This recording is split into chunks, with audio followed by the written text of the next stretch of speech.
Imagine you are a British soldier in 1879. You are chilling at a tiny hospital in South Africa, sipping tea, when suddenly the ground starts to vibrate. The telegraph is completely dead, and the horizon turns black. Marching toward you are 4,000 of the deadliest, most elite warriors in Africa, who just wiped out your main army. Your only defense? A literal pile of biscuit boxes and corn bags. How did 150 guys survive the most terrifying night in military history? January 22nd, 1879. The British Empire is at the peak of its arrogance, invading the Zulu kingdom to expand its African territories. Armed with modern Martini Henry rifles, the British commanders thought this would be a simple, quick campaign. They didn't even bother to build defenses. That arrogance cost them everything. Just 10 miles away at Isandlwana, an army of 20,000 Zulu warriors annihilated the British forces. Meanwhile, back at Rorke's Drift, things were quiet. It was just a small Swedish mission station converted into a makeshift hospital and supply depot. The garrison consisted of exactly 154 men. And to make matters worse, nearly 40 of them were sick or injured patients lying in hospital beds. The men were lounging around, doing laundry and complaining about the heat, completely oblivious to the absolute slaughter happening just over the hills. Suddenly, the calm is shattered. Two exhausted riders on lathered horses come galloping into the station, screaming at the top of their lungs. They bring apocalyptic news. The camp at Isandlwana is taken. The army is destroyed, and a massive Zulu force is heading right here. Panic sets in. The soldiers know they are vastly outnumbered. They have no artillery, no machine guns, and seemingly no hope of survival. Command falls to two young officers, Lieutenant John Chard of the Royal Engineers and Lieutenant Gonville Bromhead. They have a terrifying choice to make. Fleeing means being hunted down in the open plains. So, they make the only logical yet completely insane decision. They will stay and fight. Lieutenant Chard looks around the undefended mission station. They have less than 2 hours before the Zulu army arrives. The station consists of just two main buildings, a small hospital full of sick men, and a storehouse full of supplies. There is no stone wall, no moat, just open African dirt. If they fight in the open, they will be massacred immediately. Desperate, Chard looks at the massive pile of supplies in the storehouse. Hundreds of wooden biscuit boxes and heavy sacks of corn. "Right, lads," he orders. "We are building a fortress out of groceries." It sounds like a joke, but nobody is laughing. The 150 men go into absolute overdrive. They sprint back and forth, dragging 100-pound sacks of cornmeal, sweating profusely. They stack the heavy mealie bags to form a perimeter connecting the hospital to the storehouse, creating a fragile inner courtyard. Next come the biscuit boxes. These wooden crates are packed with hard-tack biscuits weighing over 100 pounds each. They stack these wooden boxes high, creating a secondary barricade. It's a literal fort made of high-carb British snacks. Even the sick and wounded soldiers in the hospital drag themselves out of bed, using whatever strength they have left to help. They use pickaxes to smash firing holes through the hospital's clay brick walls, turning a place of healing into a deadly bunker. Time is running out. The air is thick with dust, the sun is scorching, and the men are completely exhausted before the fight even begins. Suddenly, the local native troops who were supposed to help defend the station panic. They drop their weapons and run away. The garrison goes from roughly 400 men down to just over 150. The perimeter they built is now way too big. Chard quickly orders a bisecting wall of biscuit boxes built right down the middle, shrinking their fort. Then, a terrifying silence falls. At 4:20 p.m., the makeshift fort was as ready as it would ever be. 150 men crouched behind biscuit boxes, gripping their rifles. The African sun was beating down. The silence was absolute, heavy, and terrifying. Every man was listening to the wind. Then they heard it.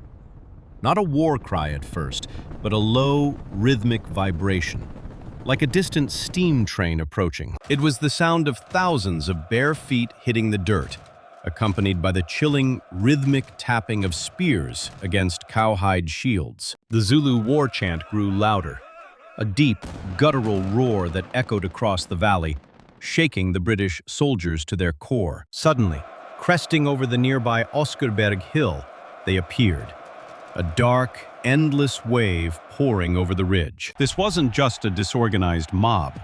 This was the Undi Corps, 4,000 of King Cetshwayo's most elite, battle-hardened veterans. They were the reserve force from the Isandlwana massacre, fresh, unbloodied, and eager to prove themselves by wiping out this tiny outpost. The sheer scale of the enemy force was paralyzing. Let's put this numerical nightmare into perspective. For every single British soldier hiding behind a bag of corn, there were nearly 26 elite Zulu warriors outside. And these warriors were incredibly fast. A Zulu regiment could run 50 miles in a single day and still fight a major battle. Inside the perimeter, Lieutenant Chard drew his sword. He ordered his men to hold their fire. Ammunition was precious. The massive Zulu formation spread out, attempting their famous Horns of the Buffalo tactic to encircle and completely crush the station. The black wave surged forward, closing the distance at a terrifying sprinting speed. 600 yards, 400 yards. The Redcoats aimed their Martini Henry rifles over the biscuit boxes, their hands trembling, waiting for the command that would start the bloodbath. At exactly 4:30 p.m., the excruciating silence broke. A single shot rang out from the British line. Then, the entire barricade erupted in fire and thick white smoke. The first clash had begun. The British were armed with the Martini Henry. It fired a massive, soft lead bullet that could punch through a cowhide shield like paper. But the Zulu warriors did not flinch.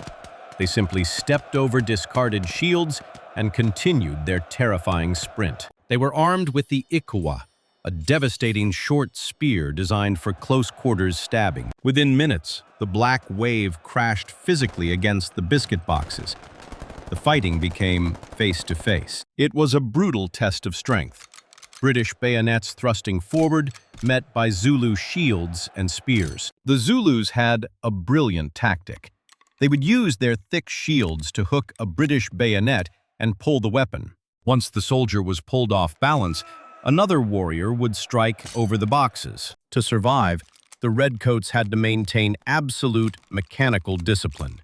Shoot, reload, thrust, repeat. The recoil from the heavy rifles was so fierce that, after an hour, the soldiers' shoulders were severely bruised. The barricade of groceries was holding, but just barely. The sheer physical weight of the Zulu charge threatened to push the boxes over. Broken spears and dropped shields began to pile up like a massive ramp in front of the wall. Realizing the front wall was too heavily defended, the Zulu commanders adapted immediately. They shifted their gaze toward the most vulnerable part of the fort, the hospital building, filled with sick and trapped men. The hospital was the weakest link in the defense.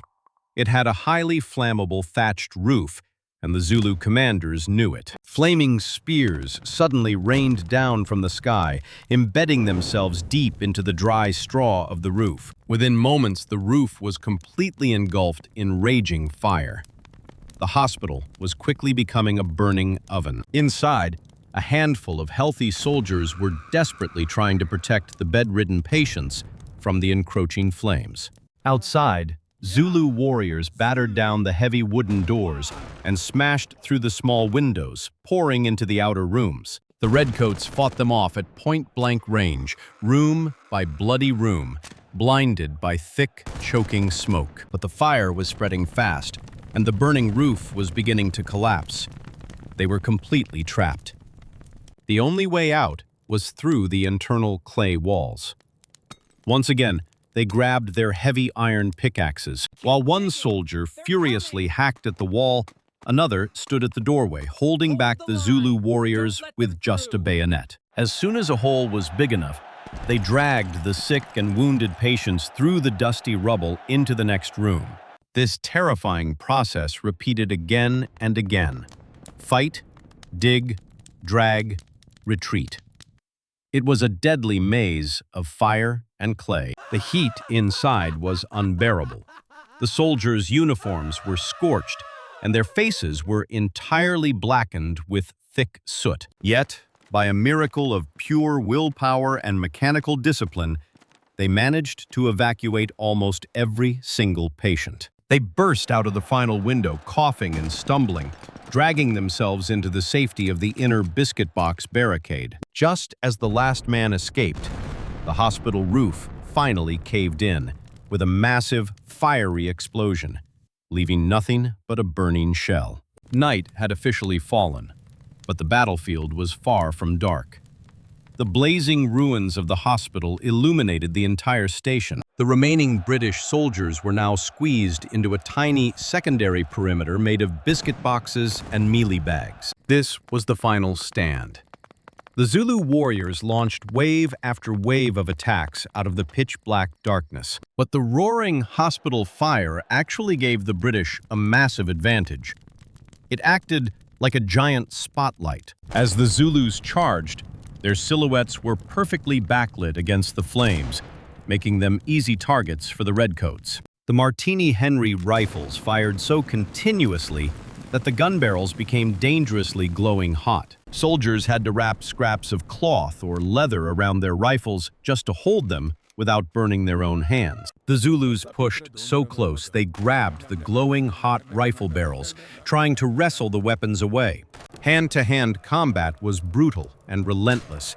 It was a chaotic dance of thrusting bayonets and swinging spears in the flickering orange light. Inside the tiny fort, the situation was turning dire.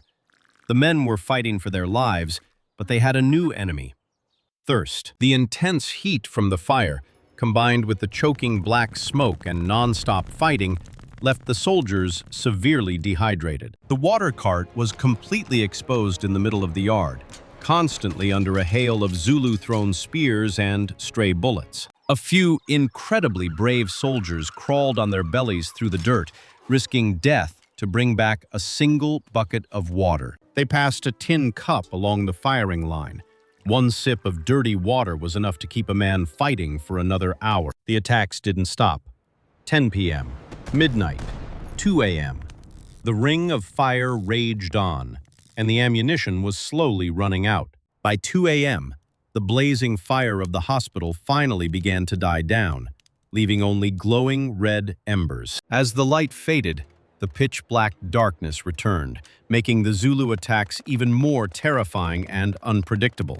Inside the tiny barricade, the British soldiers were reaching the absolute limits of human endurance. Men were literally falling asleep on their feet, only to be jerked awake by the sound of a cracking rifle or a war cry. But exhaustion wasn't their biggest problem.